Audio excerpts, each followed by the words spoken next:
Bonjour Madame Martinel. Bonjour. Nous sommes venus vous voir car, en plus d'être député, vous participez aux travaux de la commission culture de l'Assemblée nationale. Et une première question tout d'abord sur l'audiovisuel public qui nous concerne tous, puisque localement il y a des décrochages. Oui. On voit les difficultés à Radio France, on voit les difficultés à France Télévisions. Est-ce que c'est des problèmes de conjoncture? Est-ce que c'est des problèmes de fonctionnement? Est-ce qu'il y a une refonte qui est nécessaire? Pour avoir été rapporteur plusieurs fois sur l'audiovisuel public, je crois qu'il y a certes des problèmes de conjoncture, mais qu'il y a aussi une nécessité de réflexion globale sur l'audiovisuel public, ses missions, son identité. Et je pense que même dans les situations de crise, l'audiovisuel est un vecteur d'information, de culture, et que ce n'est sûrement pas une variable d'ajustement. Est-ce que c'est un indicateur aussi de la bien-portance d'une démocratie, la sainteté de son audiovisuel?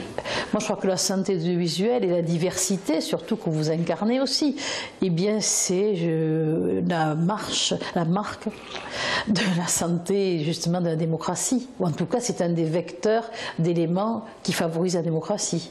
Dans la mesure où nous sommes tous téléspectateurs, que ce soit sur des appareils traditionnels, sur des iPhones, des tablettes ou des postes de radio, la télé, la radio nous accompagnent toute la journée, même si actuellement on ne l'entend pas. On va évoquer bien sûr plus localement les difficultés de la place toulousaine. On voit qu'il y a eu en quelques années beaucoup d'antennes qui ont fermé, ça a été M6, le décrochage Toulouse en 2009. On évoque la possibilité d'une réduction de la couverture du décrochage local de France 3 dès la rentrée. Il y a Metro News qui va fermer, il y a également TLT. Est-ce que ça, c'est une situation que vous trouvez préoccupante pour la 4e ville de France? Moi, je trouve que c'est très préoccupant, d'autant qu'on peut le mettre en parallèle avec la réforme de la grande région. Alors autant, ça me semble tout à fait intéressant, cette grande région, mais il me semble qu'on ne doit pas perdre l'identité locale. Alors que déjà, TLT existe depuis, si je ne me trompe pas, 88, donc ça fait très longtemps, ça nous accompagne tous en tant que citoyens, pour moi-même, je veux dire, en tant qu'élu. Je me souviens des reportages qui m'ont beaucoup aidé lors des élections. Et sans parler de ça, il me semble que c'est une télé de référence. Alors les premières difficultés qu'a connues TLT, bien sûr, c'est la dénumérotation. Ça s'est sous l'air vers 2012, je crois, que TLT est devenu plus difficile à trouver pour les Toulousains et puis pour tous ceux qui regardent TLT dans le département et au-delà, et qui sont peut-être aussi les téléspectateurs les plus assidus, parfois les plus âgés.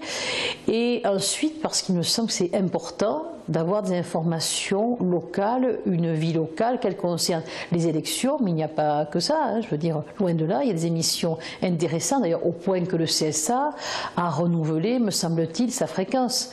C'est aussi préoccupant parce qu'à Toulouse, on a une grande école de cinéma qui s'appelle les Saves, on a le BTS des Arènes, une grande école de journalisme, et on donne finalement un écho, à la fois tout ça est important, mais on ferme les médias.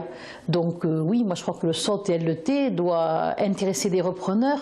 Puis il me semble dommageable, justement sans politique politicienne, puisque c'est l'expression à la mode, c'est que Jean-Luc Moudenc, qui se réclame quand même de Dominique Baudis, ne contribue pas à financer ce que Dominique Baudis, à la fois homme politique, journaliste et qui a été aussi président du CSA, a quand même initié. Il me semble qu'il y a là une symbolique troublante que les Toulousains auront du mal à comprendre, puisque la région continue à financer. Pourquoi la métropole et la mairie tardent-elles autant? Est-ce que c'est une façon d'attendre finalement une décision de justice qui serait désastreuse pour tout le monde?